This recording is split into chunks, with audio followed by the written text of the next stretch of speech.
Well, Nash and I met many years ago. We used to play in other bands in New Jersey. I was in a band called Random Task, and he was in a band called Prevent Falls. And we met in a funny way. I used to play drums in my band, and he played drums in his old band. And he was in Florida for a weekend, and they needed a fill-in drummer.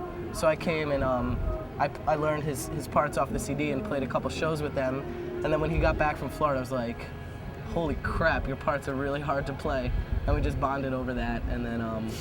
And then like years later, we stayed in touch, and I started a band and asked him if he wanted to play drums in it. And he agreed. The rest is history. I was willing. For me personally, I'd always obviously been a huge fan of music, and I was completely unaware that there were local shows going on in New Jersey until someone gave me a flyer and was like, hey, there's this show like in your town actually. And I was like, what? What does that mean? So I walked to this show, and there were like 300 people crammed in this tiny Legion Hall, and there were like 7 bands playing, all like 16 years old with demo tapes, and I was like, this is amazing, you know, and I think that inspired me to want to be in a band. I was like, these kids are doing it, they're only like 3 years older than me, like I can start playing an instrument and play in a band, and I think the fact that that scene existed enabled me to start my own thing, and without that, just by being a music fan, I would have had no part in ever playing in a band. Yeah. I kind of have the same story just growing up. My parents owned a record store, so I've always been around music, and I don't know, it just seemed like the right thing to do. And I grew up going to like big shows in churches and stuff like that, the whole ska scene. In like 8th grade, I guess that was like 8 years ago or so. And after seeing the response that people like that were getting, and just the energy, I wanted to do it so bad. So it was just, for me, what was so surprising about the whole New Jersey scene when I started going was I went to the door to pay my $5, and there was like a 14-year-old kid taking my money, you know, and I was like, where are your parents? Like, who's chaperoning this event? And no one was. It was completely, you know, independently run by kids who are under the age of 16, you know, booking their friends' bands who 200 people would come to see. And that just blew my mind, you know what I mean? I'd go to high school, like when I was in middle school and high school, I'd walk around like, you guys have no idea what, like, a cool scene, you don't know that this exists. Like, you don't know about these shows that I go to. It's just something really special that I was a part of.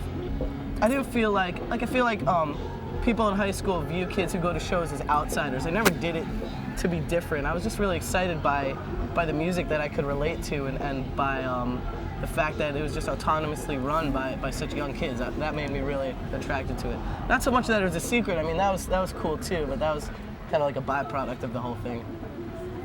But New Jersey's always been amazing, and that's probably why all the really, you know, not all of them, but a lot of really amazing bands come out of New Jersey, because they grew up with the whole scene.